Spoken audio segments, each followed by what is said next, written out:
For any reason that stops working, just either fix it or just... Okay, how does the screen go? The top button and slide down. Okay. And that should... Alright, cool. Okay, well, for those of you who don't know me very well, I'm Byron Longworth. I was not a founding member of this club, but I was part of the founding club, like when the club first started in 2008. After Youth for the Youth for Apollo 08 ended, Young Americans for Liberty was started at USF by a guy named Nick Finzer, who was then initially the president. There were about 3 meetings that were at Dunderbox, though I visited them, but there wasn't really much going on. But we did get official school status. In 2009, at the beginning of the fall semester, was probably was really when we had our first official meetings at USF in the Marshall Center, and the president's name was Chris Shoup. We were pretty good friends. We were in the metal club together, and he got me to come, even though I was on board with it. But I was, it's hard to get me to do things like I'm not really sure about. So I wasn't really interested in politics as much at the time. I was an engineering major. So I was like, all right, I'll check it out. But I walked in the room, and there was a pretty good crowd. Mostly he recruited right out of the college Republicans. So he would go to their meetings, then ask them all to come, and he'd have it right after. That is one method, but it's up to you guys really if you want to try that. But he did that, and then I became the secretary the first year, even though then I think he wrote in the first email that I was historian and not secretary, but it didn't really matter because I was just an additional officer. We didn't have very stringent roles at the time. So we going through that year, I started learning about how this all was working pretty well, but then it was in the fall of 2010. I was in my 5th year at this time, and I was elected president because mostly mostly people who could have taken over were either graduated or too busy. So I was pretty much able to just move up, as well as that I told the school that I was the president so I could get the room, but I figured I would just hand it back over. During that semester, there was definitely some experimentation about what was going to work and what wasn't going to work, and that's when Vincent entered the club. So during the fall of 2010. So whenever I'm going to talk about things tonight about tabling, calling new members, a lot of these things, Vince is going to be like, wait a minute, we didn't do any of that back then. Actually, you said nothing like this, and we messed up a lot of things. Well, that's the point. I didn't know at the time. So I did go through the Leadership Institute twice, 2 Young Americans for Liberty national conventions, as well as a campaign boot camp in fall of 2011. By the end of the year, end of the spring semester is whenever of 2011 is where I really started to learn how this worked, and then I applied to be state chair, and I got to be state chair, as well as a guy named Corey Chenard. We then were co-state chairs.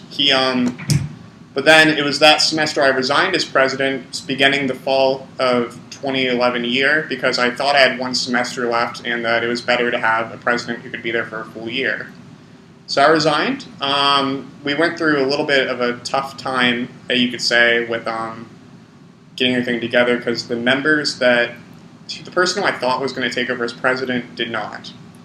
She dropped out of the club, and I had all my eggs in one basket, to keep it simple. So all officers starting fall 2011 were brand new officers who had never been officers before, and I'm telling you this already because one thing we're going to talk about later is not putting all your eggs in one basket for one officer you think is going to take over. But anyways, we pulled through by the end of the year. I mostly spent springtime being basically a whip for the club, where I was getting them all to work really hard and trying to be a motivational person. And we did win 2nd place nationally for our All Activism project, as well as we won Best Chapter in the Southeast region. It was kind of we made a pretty good comeback. I was also the Youth for Paul director of USF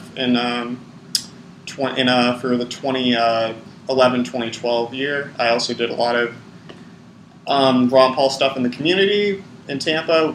I was designated the precinct director of the USF Northern area of Tampa.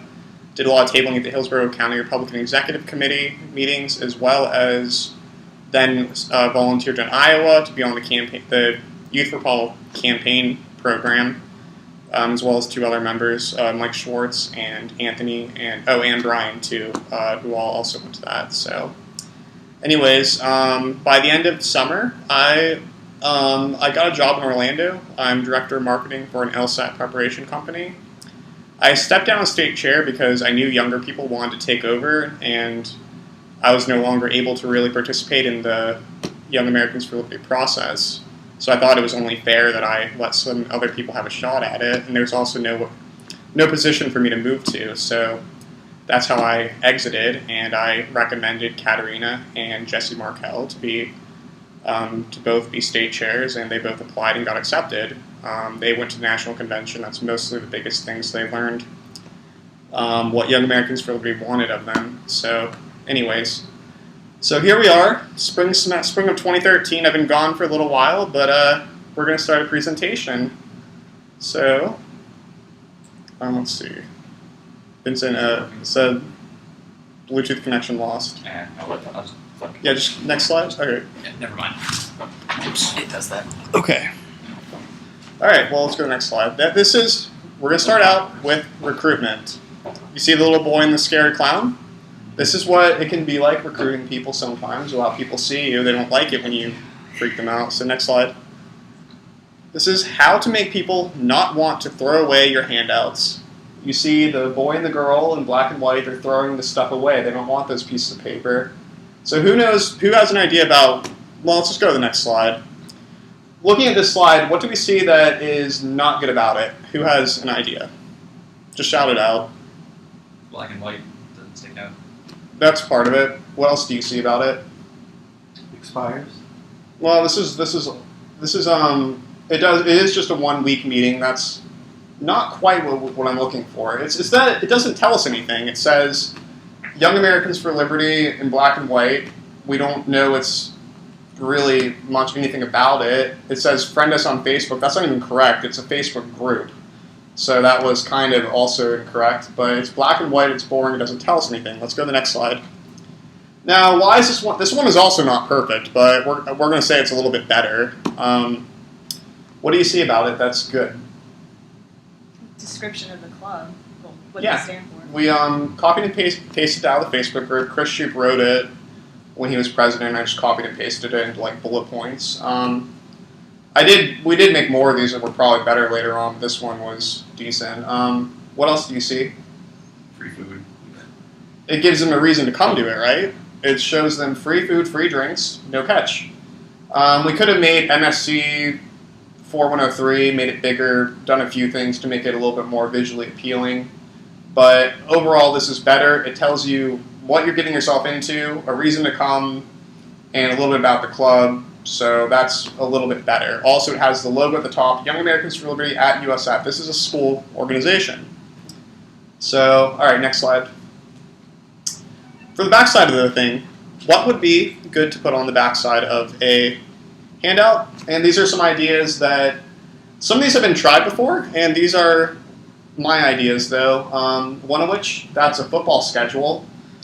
So with the football schedule, people, they want to have one laying around, so they might keep it. Another thing is the map of USF. Though to fit on 1/4 size piece of paper, which is what we do the handouts on generally, it's a little hard to see. So that might be something to do on the flyers instead of the handouts.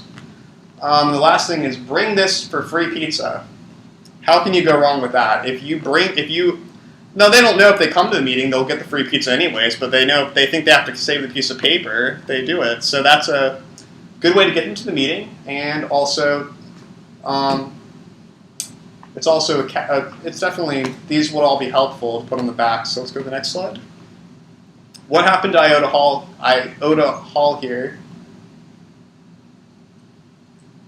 Go next slide. Dorm Storm. This is where you go into the dorm building and slide handouts under every single door. It targets freshmen who are the best people to recruit. They also have a tough time ignoring the paper under the door. Especially if it has the free pizza thing on it and you put it under their door. they're not going to throw that away. You might have a good shot at getting them to come. So that's called a dorm storm, where you go into every dorm and slide a handout under the door. All right, next one. Flyer posting. This should not be the primary method for recruiting, but it is a method that you can use.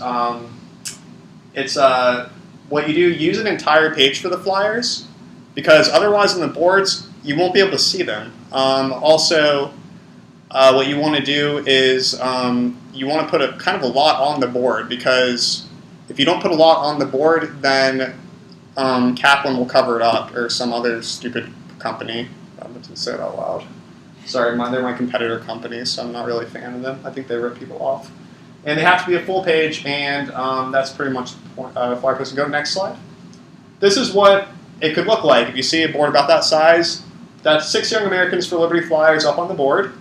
And that way, it's going to be, even if somebody comes through summer jobs and covers one up, it's going to be tough to get them all covered up, as well as flyers, a black and white. I think they're 8 cents each at Staples, as well as you can do them yourself at school. You can do 30 a week, I think, as well, or 22 or something, or 30 a day. 22 a day. 22 a day. So if you get about 10 people after the meeting to all make flyers, then you can get quite a few, and it's a free way to do this. So this is a method. It should not be the primary method, though. All right, next slide. Tabling. You see the nun with the table over her head. So she's all right. That's fine. Now let's look at this table real quick. What do we see that's good and bad about this? All right. Let's see what's good about it. And a pretty good location right next to the Location? Yeah. Location's good. Also, it's a guy and a girl in the picture. That's a good tabling team to have. As well as that the what else do we see here? They have the banner, the tablecloth. But what do you see that's wrong with it? Kind of a mess. Yep, it's messy. They're also standing behind the table. They're supposed to be in front of it. Go to the next slide, please. This is all right, here we go. This is the guy and girl, and 2 or more tablers, good. Banner, good. Candy on the table, that is good. The tablecloth, pens, handouts. The table's messy, standing behind the table, and garbage on the table are all bad things. All right, next slide. Now, why is this one better? Talking to people still has the free, pretzels this time. It's pretzels this time. That's that's okay. But also, we're in front of the table. The table is in better order. It's still not perfect, but it's a much better order, though. As well as everyone's in front of the table, a guy and a girl, again, that's a good team to be tabling, and we're all smiling, we're in front of the table, and the table is clean, and we're standing in front. That's basically the big difference. We go to the next slide. So it says guy and girl and 2 or more tablers, good. Pretzels on table, the banner, tablecloth, the handouts are ready. Standing in front of the table is organized and clean, we're signing up members, and we're facing forwards. So that's a good, how the table should be, or a better example of it. All right, next slide. How to recruit while tabling. You don't want to be like homeboy there. He's not getting that guy to like him. So let's go to the next slide. All right. This is a quote by Dale Carnegie. It says, "Why prove to a man he is wrong? Is that going to make him like you? Why not let him save face? He didn't ask you for your opinion. He didn't want it. Why argue with him? You can't win an argument, because if you lose it, and if you win it, you lose it. Why? You will feel fine, but what about him? You have made him feel inferior. You hurt his pride, insult his intelligence, his judgment, and his self-respect, and he'll resent your triumph. That will make him strike back, but it will never make him want to change his mind. A man convinced against his will is of the same opinion still." And that's by Dale Carnegie. It's in How to Win Friends and Influence People. So next slide, please.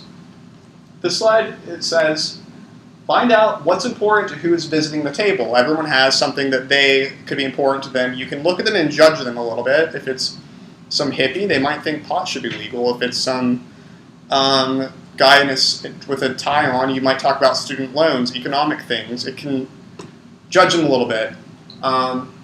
Anyways, I'll always agree with them about something before presenting any new information. Like, how do you feel about the financial mess? I don't know if it's a really big deal to me because everything still costs the same as it did last year. I'm not sure it's an important thing. Well, like, that's true. It did cost the same as it did last year. You're correct.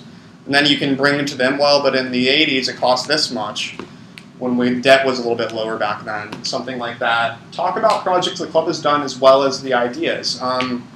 People want to know what we're up to whenever they see the table. They might not know very much about Young Americans for Liberty, so if or this could convert to a campaign for liberty or whatever you're doing. And it's definitely you want to talk about what the club has done as well as the ideas. You have to actually be interested in the individual and what they think and feel about issues, and try to figure out how Young Americans for Liberty can be relatable to them and an organization for them to join. If you say, I see that you see a freshman, she's probably in a sorority or something, and it's really tough to figure out why she would want to join.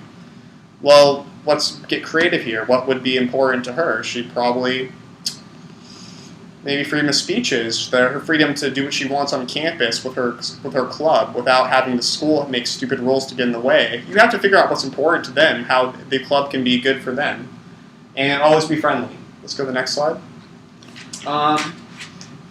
Now, this is a slide called Campaigning in a Republican Primary and Campus Activism Are a Little Different. You don't have to market yourself as a constitutional conservative anymore. It's a term that we used in Iowa where they said you're no longer a libertarian or an anarchist or whatever you call yourself, you're a constitutional conservative now. Sounds better to Republicans when you're targeting Republican people. And that's when you're trying to make a Republican candidate win a primary election. You don't have to do that anymore. You're trying to get people from all angles, of all different walks of life, on the board with the idea of liberty. So, you still should put effort out to market your ideas in a way that will get through the cracks of whoever's listening, but there's no longer any sense in trying to water down liberty.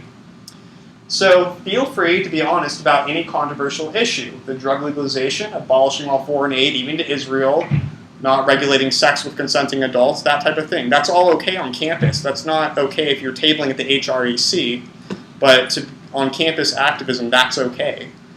You're winning people over with liberty without watering it down anymore. So, I mean, at the same time, though, you should still try to figure out what's going to be important to them, but we're no longer trying to put on this facade that we're mainstream Republicans and you know what I'm saying. All right, next slide. What's avoidable tabling? Arguing. You don't want to argue with them because we already went over this with the Carnegie quote. If they're there arguing with you at the table, just thank them, like, all right, I guess we don't agree. Thanks for coming by. Go find someone else to talk to. Don't, if they keep trying to yell at you, just walk over, I have to go talk to this guy, excuse me. Walk off. Don't, keep them there. If them at the table yelling is bad for the club. Also, claiming your affiliation with either Occupy or the Tea Party. You should only commend one of the two if the visitor does it first. You don't want to claim that I'm a Tea Party or I'm an Occupier. These things can have negative connotations, and it's not good to immediately come out and say that you agree with one of them. Asking who they voted for, telling them who you voted for. You only talk about this issue if they ask about it, but you have to be very careful about saying you endorsed Romney or Obama or bashing either of them. Just try to dodge it entirely. I think saying you support Ron Paul in the primary is okay, but another thing, thinking back to me, the 19-year-old Byron in 2007, luckily you can't bring him here because that would be, for all of our sakes, that's great, but if you were to tell me, you know what, Young Americans for Liberty is opposed to George W. Bush, I would be like, well, you must be liberal then. I'm not really interested, and I would have probably walked off. I mean, but then if you were to say, we support these issues, ending the drug war, gay rights, we support fiscal conservatism, auditing the Federal Reserve, things like that, to me I would say, well, I agree with all this stuff. But the thing is, though, it would have been a taboo word to me at the time, because even though I knew he wasn't perfect, I thought being opposed to the president was kind of like a liberal thing. And even though now I can say at 24 and a half that he was one of the most problematic presidents of the last 50 years, at least, but that's that didn't happen right away. It took some time. So that's one thing. And also, don't add stances that aren't part of the club. Like we're saying, we're all pro-life in this club, or we think 9/11 was an inside job. Don't add things to it that aren't part of it, because then you can get the club in trouble. All right, next slide. Sign-up sheets. Now, why would you want to put your name on that sign-up sheet? It's blank. Go to next slide. All right, here's 3 names on this thing. There's Byron, Longworth, Vincent, McCoy, and Katerina, and our email addresses. Now, if I come up to TJ and I say, give me your information, homie. I want your name, your email, your phone number, and the year that you graduated college. What are you going to write on there? Yeah. So, go to the next one. This is how you need to make, you should start it. Like, if you have, you should write in you should write your own name in first, your phone number, your email, and everything, and do it for one other person. I'd say 2 to 3 names at the top of the list is always best, and fill in all the information on the list. All right, next one. Contacting new members, current members, and social media. Next slide. Phone calls to new members. Wouldn't you like if she called you? I would. She's not blonde, though. It's my favorite. Okay, next slide. Why call? And here's a check mark here. It says, it's more personal and sincere to call. It reminds them to attend more than any other email or flyer could possibly do. You can get someone to commit to coming and attending over the phone. Like, be like, can I count on you to be there tomorrow? And they'll be like, okay. Well, in the email, they could disregard easier.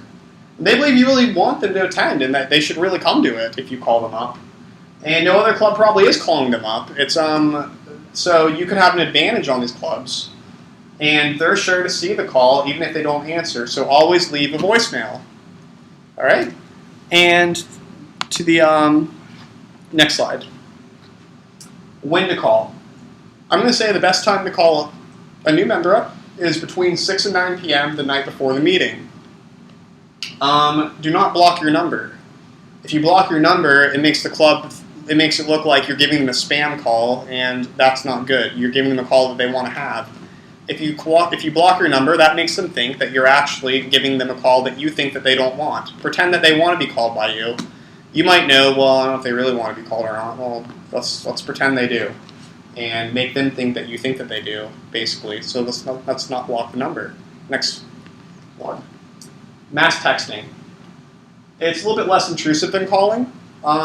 It's good for reminders right before the meeting. If calling is at a bad time, the entire call and voicemail could be disregarded. They might just say, like, get ticked off whatever happened. Use texting if you were unable to call up new members like one day before the meeting. Let's say things went wrong, you couldn't do it. Use the mass texting feature then. It's good for contacting regular members, like people come to the meeting, and people who regularly come to meetings. You can use mass texting for them, where you can even I think the smartphones you can put like a list in of like a text list, and you can add the club members and take a couple of club members off the list. So it's good for that. Next one. Conference calls.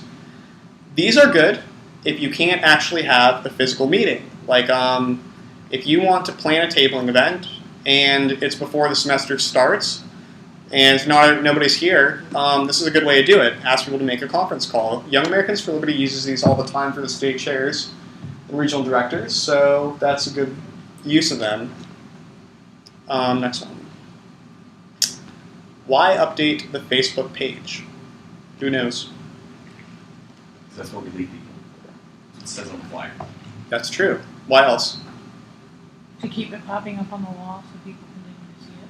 That's Over yeah. and That's over that. I again. don't think I included that, but that's true. Because People need to know it's still active. Yep. And not just that like, number doesn't look so great. All right, let's go ahead and go to the next slide. Because the Facebook page is what people are sent to see in the handouts. The Facebook page is linked to whyliberty.org, so everything posted is there for anyone visiting that site to see. And some people who will like the Facebook page, who do not join the group or sign up on Blackboard, or it's one or more way to reach every prospective member. Anyone considering donating money will most likely look at the Facebook page, and it's your public image. So updating this page is important. Next slide, please. Now, why update the Facebook group and make events with nobody clicks they're attending? They look bad if you have like nobody attending. It's kind of like, why do we even make them? Any ideas? Let's go to the next slide. It's we're going to focus here on how to make people want to attend. The one thing you can do is add a picture and add a title every time. Don't leave it as like a blank photo event. People aren't going to click attending. And write a description of what will be happening, why, and give your own contact information. Some people, they like to text you, be like, I don't know if I can make it. And you'd be like, oh, well, you should come. And they're like, okay, I'll do it. That's how they work. And you post the event on the Facebook page, the link in the emails, Blackboard, and other local Liberty groups in the area. So you're invited, use the event and put in the emails, and then people will actually join the Facebook group and you can use it instead of, so you can move towards it more than the emails, basically. Some people are only in the Facebook group but not on Blackboard or able to receive the emails. Like me, for instance, after like 1 year they kicked me out of all my clubs, so I don't get any of that anymore. But for me to be able to attend, I have to see it on Facebook. So, all right, next slide. Why send emails when you have Blackboard and a Facebook? What good do these do? I mean, if you can update Blackboard, why would you send an email out? Same reason. Somebody might not look on Facebook. That's true. They might. It's all right. Let's go to the next slide. Because when you sign people up, they aren't in the Facebook group. You can link them to the Facebook group, link them to the event, and it will help them decide to attend if they can see the face of who else is going. So if you send them the event in an email, then they can click on the Facebook event and decide if they want to go based on if they see people attending and whatnot. Not everyone pays attention to Blackboard or the Facebook groups, but they might pay attention to their emails. It depends on the person. That's why you have to update everything. All right, next slide, please. Email content and frequency. I'm going to say either the night after the meeting or the day after, send out meeting notes and include all relevant links. And for meetings, send out an email as soon as the meeting event is created. So that's 5 to 6 days before the meeting. And send out an email reminder the night before the meeting. So that's a total of about 3 emails per week. For people actually interested, that's not too much. 3 a week is pretty okay. That's not anything that Leadership Institute taught me. That's just my own opinion, so you guys are welcome to do that if you want to. I'd say always include the organization name, because a lot of times the email says organization 0667 something. So include the name, all relevant content and links, and your personal contact info. You should probably put your number in there, so if they want to text, like, I don't know if I'm coming, then you can be like, you should come, free pizza. And they'll be like, okay, I'll do it. Basically like that. All right, next slide. Now, why update the Blackboard page whenever you can just email? But it's actually the same exact thing, almost copied and pasted from the email thing. Not everyone pays attention to emails of a Facebook group. They like their Blackboard updates. Whenever they log into Blackboard to see their classes, it's popped up on the side. Like you can see right there in the student life section, they get their stuff. So, all right, next one. Updating admin roles. Be sure to update officers in the Facebook group to admins and with USF as well, so they can participate in the planning and editing and to remove privileges from alumni and previous officers. You should keep this updated so people who are current officers get their privileges and people who are in the who are no longer officers are not. Like I removed myself and delete everyone who graduated or on the Facebook group whenever like during summertime, but I don't know if it's been updated again or not, but that's something you should do. Also, people like it if they're an officer to have their privileges. So, next one, please. Additional things to try. Quite a few things up there, right? Okay, next page. Meetup.com. This is good for people who are just either in the community who might want to come by the meetings. It's good for people who are moving to Florida and they don't know what they're going to be up to when they get here. They check meetup.com. I know I use it in Orlando all the time for things I want to do. So it's optional if you want to make one. It's going to be a little time consuming, but I think it might be helpful just to access even more people. All right, next one. Twitter. Some people really like it. Katerina uses Twitter all the time. I don't use it, but I know some people really do. But I found out you can update, when you update the Facebook page, you can link it to the Twitter. So they both get updated together, so you don't actually have to update both. So that's a way you can kill two birds with one stone. So you might want to make a Twitter account. It's up to you guys, really. I know the national page has one. A lot of the chapters around the country do have one. So, next one. This is a proposed order of operations. Step 1. Create a Facebook event using the meeting notes from the last meeting. This should be made no later than 5 to 6 days before the next meeting date. Post the Facebook event on the group's Facebook page, your own Facebook page, and pages and groups of other local Liberty affiliates and activists. Send out a mass email through USF. Include the organization name, a link to the Facebook event, what you will be doing, why they should come, your name, and your contact info. Always include the time, location, and your own personal contact info. Copy and paste that info directly for a Blackboard update. Optional, Twitter and meetup.com events. Send out mass emails the night before the meeting. Call all new members, the new signups, 1 day before the meeting, and text all active members the day of. After the meeting, send out meeting notes and make them available in emails and the Facebook group. You might want to put them on the page, maybe not, it's up to you. So, next page. Productive, fun, and effective meetings. This looks like people who meet every Thursday night to chit-chat about privatizing roads. Or something. We don't know what they're up to, but they look pretty bored. So we're going to go to the next slide. Who knows magical words to anyone? Free. Ooh, magical words to anyone. Any guesses? All right, next slide. Remember, the person's name is to that person the sweetest and most important sound in any language. By Dale Carnegie again. So next slide. How do you remember all these people's names? Okay, let's see. Here I wrote up a little way to do this. But every meeting began by brief introductions. You might have learned everyone's name and know who they all are, but not everyone does. It also gives new people a chance to talk and be the spotlight for about 20 seconds. You may be bad with names, but usually if you put the work in right away to learn them, then you can actually remember them. So this is this is how I did at the table. Mike Schwartz. He's Michael FAO Schwartz. Jerry West. Tom and Jerry. Direction West. Katerina, the only chick and the GTA 3 villain. Matt, it's like Mike, but a little bit different, and the Liberty Bell. Byron, Lord Byron the poet. Byron Leftwich, the quarterback for the Buccaneers. Mike Hamlin, another Michael, ham for dinner. Josh, biblical name, just think of someone else named Josh. Danny, you can think of Danny DeVito. And Mike Suver, it's another Michael, think server, Suver, and just remember it that way. That's one method. Next one, go to the next slide. Here's another way to do it. Just draw a diagram. Like when people do introductions, make a little picture, be discreet about it, and you can learn all their names that way. I did it on Photoshop so you can just see how it can look. All right, next slide. Keep a sign-up sheet at all meetings.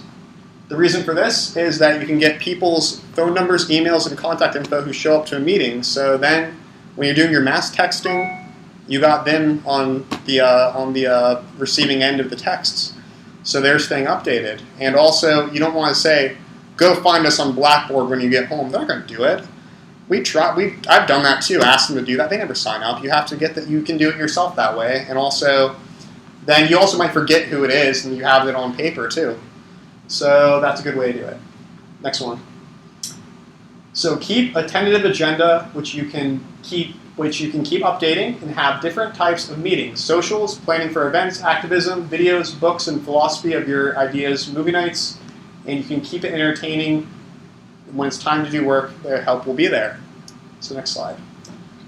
This is an example of a tentative schedule I wrote up. I mean, I don't know what you guys are up to, but this is how I would write it. 124, Liberty 101, free pizza included. 131, educational event on campus activism. 27, greet new members, officer planning, followed by a social beef of Brady's. On the 14th, planning for spring projects. The 21st, begin spring projects, building plans, execution. 28th, social beef of Brady's. Through 7, no meeting going to CPAC. Through 14, no meeting spring break. Through 21, beginning planning of April Wild Activism. 2 solid weeks of April Wild Activism. 411, after the project's over, greet new members, watch videos. 418, officer elections for spring, and Friday, end of semester party. Also having a time schedule is that if you, the president, are not at the meeting, someone else can do the meeting for you if they know what you're up to. But the thing is, though, you make one, but then throughout the semester you keep changing it for whatever what you decide you're doing. But this way, people can decide if they want to come or not because they won't have an ambiguous weekly meeting to go to. They'll have a reason. They'll know what you guys are up to. So it's good to have these. Next one. Give everyone something to do. There might only be 5 officers in the club, but everyone should be included in the process. You can maybe send them to do something like pick up t-shirts for you, or go pick something up at the store. Ask them to research something, or go find out something for you. I mean, really just anything. But you want to keep people involved in the process. If they don't keep them involved in the process, then they're going to get bored and they're not going to want to keep coming. Now, giving people tasks they don't want to do is also not good. But you should try to figure out what people like doing and give them something they like doing. It's really the best way to handle it. So, that next slide. Now, who does it matter to if I help? And you see the arbitrary boss who's detached from these people and hates them.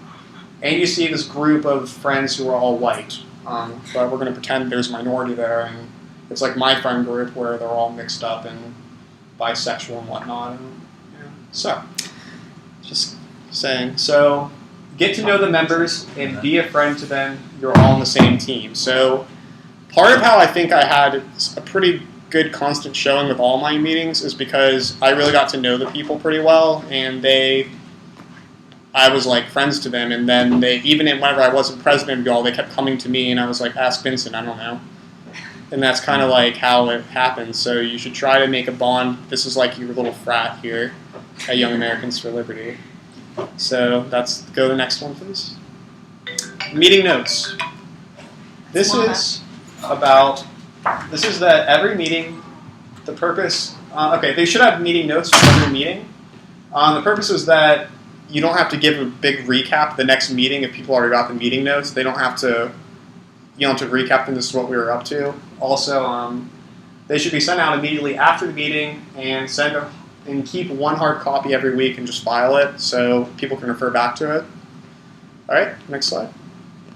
And this is organizing tabling events.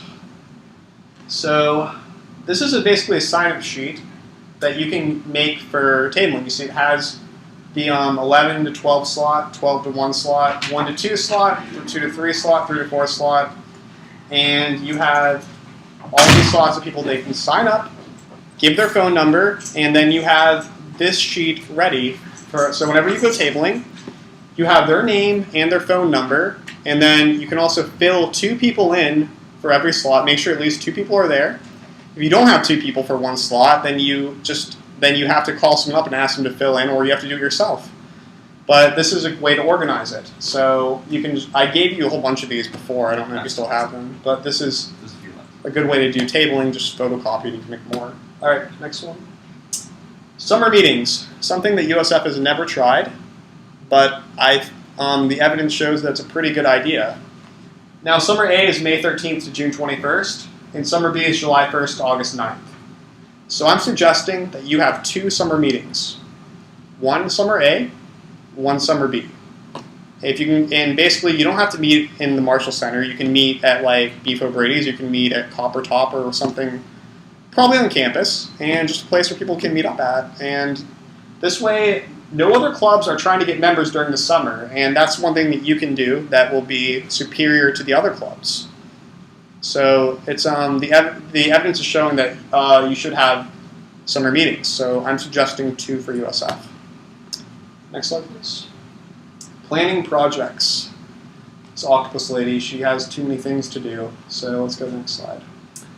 Now, any project you do, you have to make it count.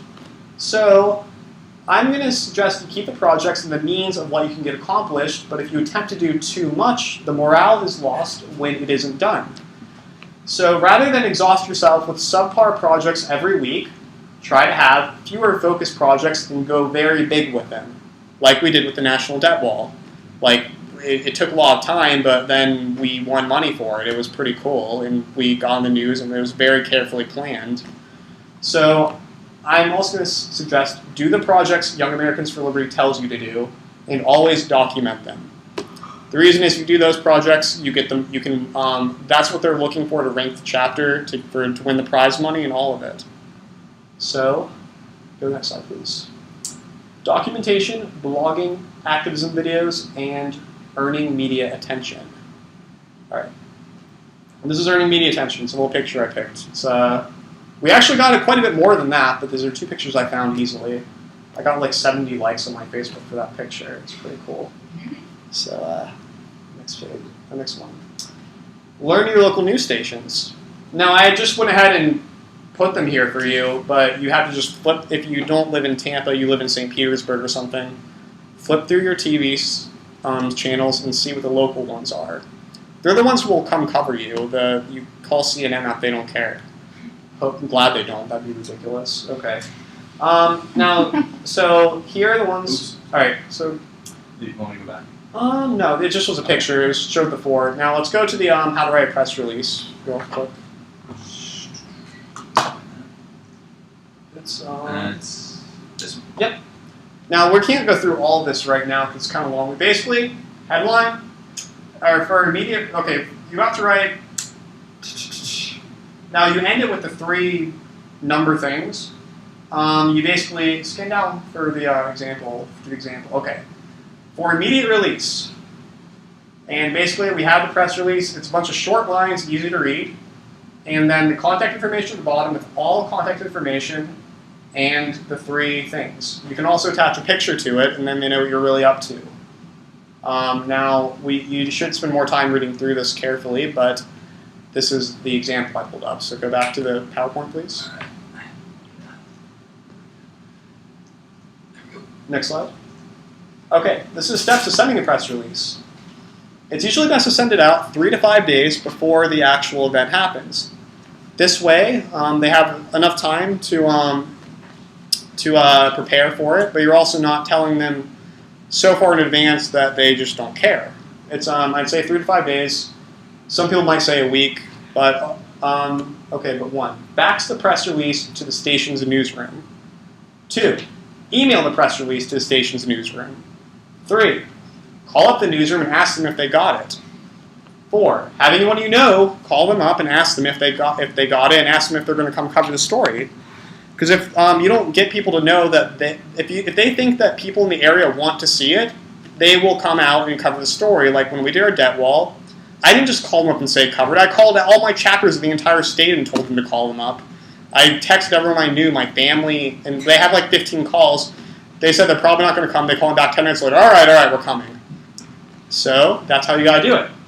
5, the morning of the event, remind them and ask again if they're coming. And then they usually call you, but you have to call them again that morning. And all right, since they sometimes don't know till the day of if they're going to cover it or not. And next slide. This is just like what it looks like on the Fox 13 website. You see the on the side, the news facts, how you email right there, and the phone numbers of the newsroom. So that's just how it looks. You have to navigate around on these news websites to get all this information. All right, next slide. No. Next slide. Is this where you submit the press release, or you just email them straight? You email them the press release, you fax it, and you call them. Okay. The interviews. Always have planned ahead of time who is going on camera, doing the interview, and what they are going to say. If an interview sucks, the news station will cut it. They won't show it. So you have to have a good interview, and that's pretty much the point of her looking. She's confused. She doesn't know what she's going to say on camera when the time comes. So the next one. Ask the station to air your story. If they come out and interview you, that's not enough. You have to call them up, ask them to air your story. They have to know that the viewers in the area all want to watch it on TV. If you get 15 people to tell them they want to see it, they're going to show it. And TiVo the entire evening news. Because you don't know when exactly it will be coming on. The station will most likely not upload the story online if it's a minor story, and you're most likely going to be responsible for recording it yourself. because when we did the debt wall, they didn't put it online. It was a minor story. Now, when we had the free speech wall and they covered it because of Don't Ask, Don't Tell, that was online, but that was not our press release. I think they were just there anyways. So, all right, next slide. Previous. There we go. Photography. This is pretty much I mean, what you want to show is a lot of. We can't have a real big session about photography. This could take a long time. But basically, the first thing I'm going to say is take way more photos than you could possibly use, and don't use the ones that are bad. Just take a lot of them, a whole lot. Take photos of everything you do for the projects, the whole process, and the good photos that have people in them, the table, everything's going also correctly. You don't want to show yourself at the table, then there's some homie on the side flicking off the camera. That's bad. You want the photos to show that it's all going correctly, basically. I mean, they can be a few silly ones, but they can't be ridiculous. All right, next slide. Good blogging. Writing blogs is the only way to win contests with Young Americans for Liberty. If there's no documentation, it probably never happened, basically. So let's open up the blog example, please. Yep, here we go. Let's just scroll down real quick. This is what University of North Carolina did for their Choose Charity blog. They won first place, by the way. Now, we're just going to look real quick. See, they went. There's a planning process. They have an activism video, too, included. The video's included. There's a planning process. They're talking about the steps involved. They get all 4 chapters in the state together to all do one event. They all have their banners. They take group pictures. They keep going. They're showing the steps of what they were doing. They show steps of the process of them actually doing the Choose Charity event. And keep going. And then they show more of it. They look friendly. They're showing them different ways. And it's pretty, they show probably 7 or 8 pictures in this thing. And they have a lot more pictures. And the group photos are good. And they're all smiling. And it's really well done, basically. And the kid who wrote it, his name is Everett. He's the North Carolina State Chair. And I met him at the convention in 2011 and in Iowa as well. So, all right, let's go to the next event, the next slide. All right, activism videos. Now, we are going to use our own video to show you. Now, I'm going to give this like a B+, but that's just about like what I'm going to give it, but we'll go over it after we watch it. Volume up. All right, just the next.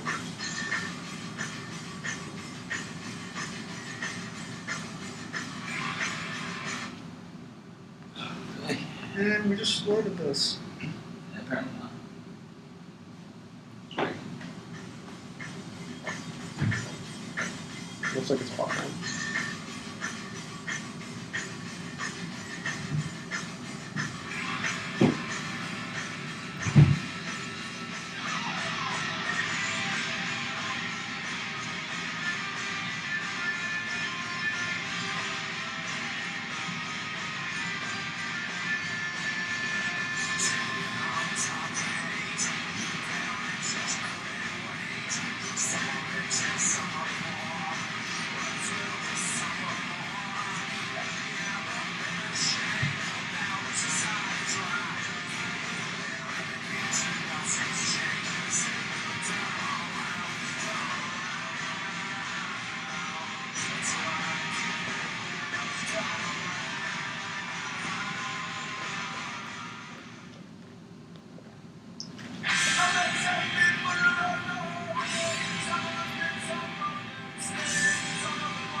more information, please visit YALiberty.org and find us on Facebook.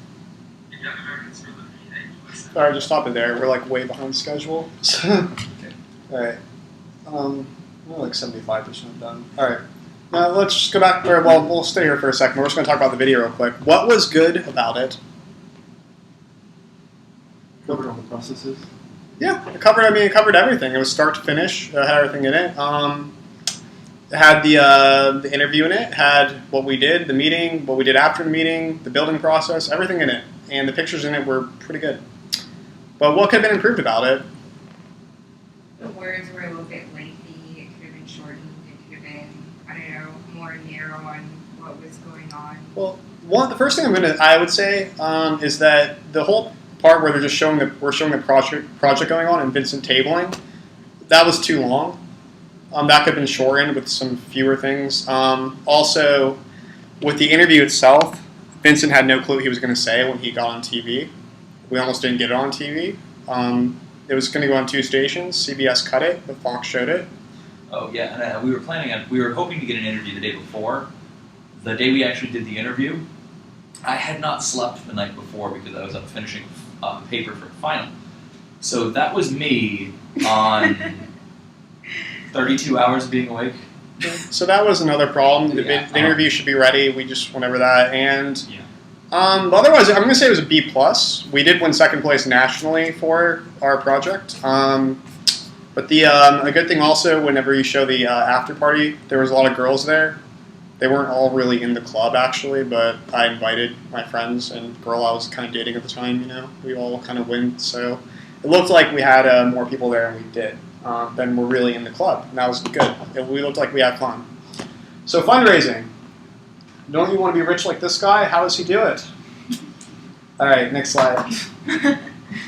Why should you make a bank account for the club? Any ideas? So we can all go in one place, so especially when you're transitioning officers, so you don't have to use personal accounts. Yes, that's good. Why else? People to donate to. Yep. Okay, go to the next slide. It lets whoever is donating know that the money won't be pocketed. People can donate with their credit cards. Every time money is spent or withdrawn, it's in the records. Also, checks can be written to the Young Americans for Liberty at USF instead of to Vincent McCoy. That helps them. That way they know they're not going to pocket it. All right, next slide, please. Now, you can get this PayPal app for donations, and then you can send out emails, or you can also put it, if you have a website, which we don't, unfortunately, but you Working might. on that, actually. Yeah, you can put that in there so people can just click donate, and then they can send it over with credit cards. So that's a good thing to have. Now go to the next slide, please. Tips on asking for money. Always propose what exactly you need the money for. Nobody likes making ambiguous donations. So if I say, give me some money for my club, might be like, no. If I say, we're building a debt wall, they might think, well, that's cool. Well, what's going to be happening? So that's a good part of it. Provide information on your goals, also what you're already accomplished as a club. Let them know the money's going to good use. Ask for more than what you're expecting to receive. The worst thing will happen is they say no, but they might still give you something. If you say, I need $300 to buy pizza, they say, well, it doesn't cost that much, I'll give you 25. You're only actually expecting 25, but you told me you want more than that. That's a good way to do it, because they usually won't give you more than what you ask for, though. And it's much harder for people to say no on the phone or in person than if you email them. If you email them, they can just disregard it. Or say, I never got it, you know? So that's a good way to do it. All right, next slide, please. Who to ask? Do you guys know who to ask for money in Tampa to get the club funded? I have some ideas. I mean, it might work, it might not, but I have some ideas. I had this off the top of my head last night. So, Tampa Bay for Rand Paul. Go in the Facebook group, tell them what you need the money for, and someone will reply to it. The Tampa Bay for Rand Paul group, I asked for a banner for our chapter, and I got it the same day. That's one way you might be able to do that, and a lot of these people in the club, it's in the group, same people in Campaign for Liberty, but it's a good way. So next slide, please. Campaign for Liberty of Hillsborough County. go to the meetings and meet and mingle with people and let them know what you're up to and that you need a little bit of money. We're an unfunded chapter. It might work. Next one. Gun ranges. Especially if you're doing a project that they might like. You can ask the manager, like, can you please donate a few bucks to us so we can buy pizza for people who are coming to learn about guns today in our Liberty 101 presentation. It's just an idea. I don't know if that's going to work or not. It's just an idea I had. The next one, please. Republican Liberty Caucus of Florida. Now, they might donate to you. You are going to have to be constitutionally conservative again when talking to them, but that's one idea. Next page. Libertarian Party of Florida. They don't have a lot of money, but they might be able to give you something. You can even tell them we're like the college libertarians. That can be helpful. And this guy's going to kill me. Go to the next page.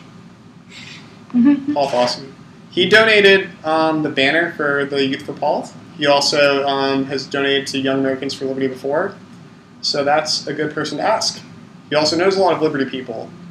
But people who donate before are more likely to donate again. Can we go to the next slide, please? He actually offered to donate to our chapter because we didn't have a bank account yet. I directed him to the national organization. So You're not going to get any of that, though. I know, but All right, other we're in the ideas. bank account. Go to any Liberty or Republican-type meetings, meet and mingle, and tell people what you're raising money for. Ask local businesses, law firms, and gun stores, etc. Try to think of anyone who might be willing to help, especially anyone who's donated before. If there's something specific you want, like t-shirts, try to find donation of that product specifically instead of asking for money. Sometimes that makes it easier. All right, next slide. Thank you letters. It's the very best way to get someone to donate again and to feel appreciated for their actions. Always handwrite thank you letters and let them know how you use the money. Include your email, phone number, address, because they may want to write you back. So the next slide we have an example. I wrote this to me from Vincent. It's not true because I didn't give the money to USF, to our chapter for the debt wall, but I did find it though. But anyways, this is all theoretical. Dear Byron Longworth, I'm writing you to thank you for your generous donation to the Young Americans for Liberty at USF. Without your help, we could not have built a 72-foot-long national debt wall. The national debt now is over $16 trillion, and with our wall, we showed students all over the University of South Florida exactly how much debt we really owe in a visually disturbing way. We additionally had our story covered by Fox 13 News, and it was aired after 5 o'clock show. With our activism video and blog, we won second place in the nation for our all-out activism project. We additionally signed up 113 new members and gained a reputation for having a great chapter at both USF and around the entire country. Thank you once again for your generous support, because without your help, none of this could have been possible. Feel free to contact me anytime. Sincerely, Vincent McCoy, Y'all USF chapter president, email, and then phone number, and then the address at the bottom. That's how you write a thank you letter. Next slide, please. Now, this is effective officers and officer revamping. So one time this was the officers at USF. When I first resigned as president, this is who Anthony was president at the time. But we're going to go to the next thing. When to start looking for your replacement? Who knows? As soon as you take office. Yes. As soon as you take office, you have to start looking then. As soon as your position starts, upcoming leaders should be noted as early as they can be so they can start being groomed for the position. It's important to never throw all your eggs in one basket for a person thinking that you have the person that's going to take over and they are the only person who has to know what's going on. It usually doesn't work. It sometimes doesn't work out that way, so it's important to teach more than one person about how the stuff goes down. And like I said before, whenever I was president, I thought I had the person who was going to take over, and it didn't work out that way. And then we had officers that no one had ever been an officer before whenever we started fall 2011. So that was kind of a problem. Give them leadership jobs to do, BCC them in emails, get them to go through LI and y'all conventions, and get them trained in all areas. Anyone interested should be pushed into these directions for the benefit of the club, but for the up-and-coming leaders, it's a necessity. All right, next slide. What to look for in up-and-coming leaders? Attendance. They attend every meeting and every event. That is the most important indicator. If they do not, they may be weeded out. That's number one. Number 2, willingness to help. Up-and-coming leaders should be willing to contribute to the club and have interest in learning the ropes of running the club. And they also keep things friendly in the club. They don't get in little bickers with people in the club. I don't mean be completely passive about everything, but I mean, if somebody writes on the Facebook page, like, I think that I think this issue, I'm taking a very controversial stance on this, you don't go up and say, you're stupid for saying that. You might tell them I disagree with you for these reasons, but I respect your opinion. Okay, the upcoming leader, they don't get in these petty little fights. That's a big part of it. And we've had that happen before, and I'm not proud of it, but it's happened. And they have good ideas that can start being implemented. They're actually thinking about what to do for the club, and they can actually give assistance. So that's one thing. Next slide. When to hold elections. Generally, because of Chris Shoup, he did it in fall of 2010 after his term, so we kind of stuck with that. But we ideally should be moving it to spring. But if you don't have enough people to elect all officers in spring, just elect the president, but make sure the president is elected at the end of spring. This way they can do the summer stuff as well as you can hand the accounts over to them, the bank account, the Blackboard accounts, and everything else, and then fall will go much smoother if you have that already. So, the next slide. Contracts and rules. Have the officers sign contracts, and if they break the conditions of the contract, they should be expected to be replaced.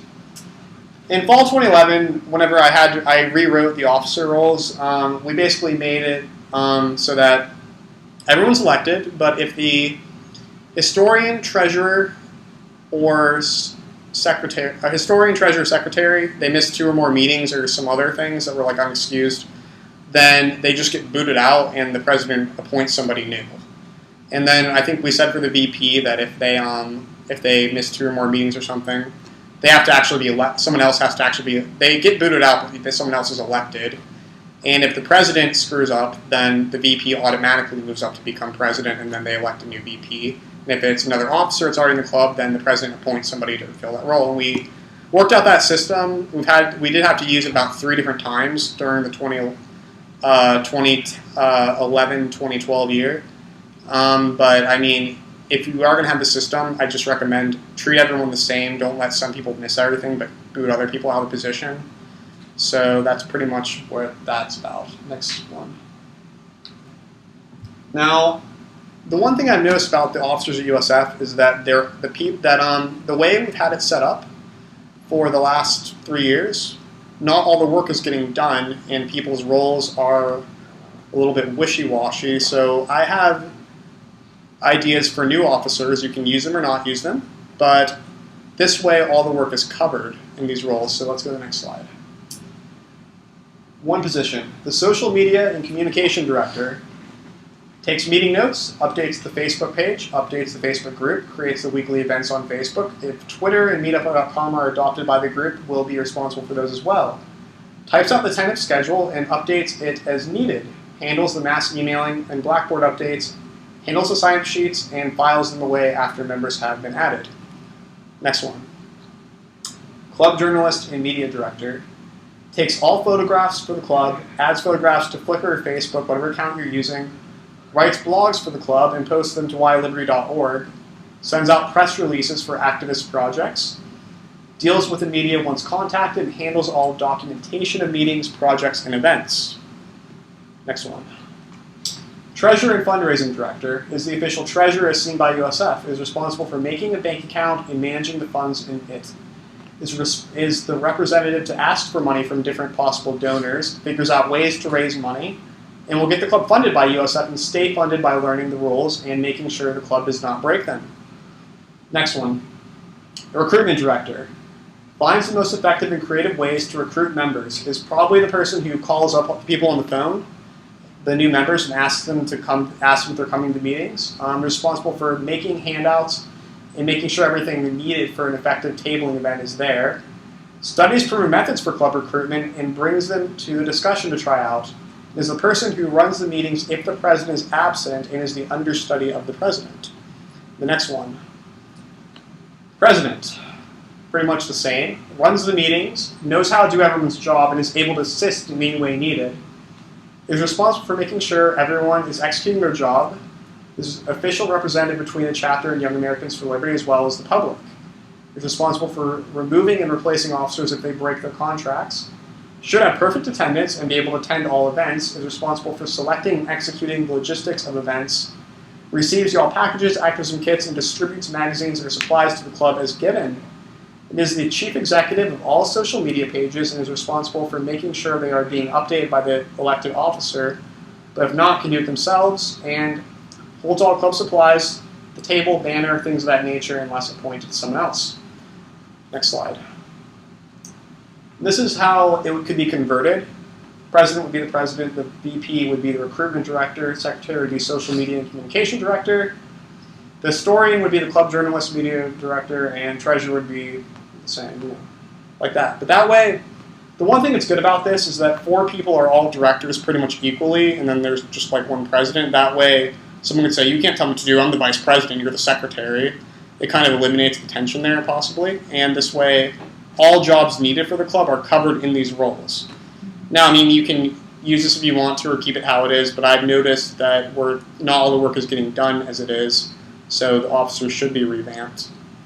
And that is the last slide. So thank you, and if you have any questions, feel free to ask. Is this PowerPoint presentation going to be available? Like, if you sent it? We're videotaping it right now.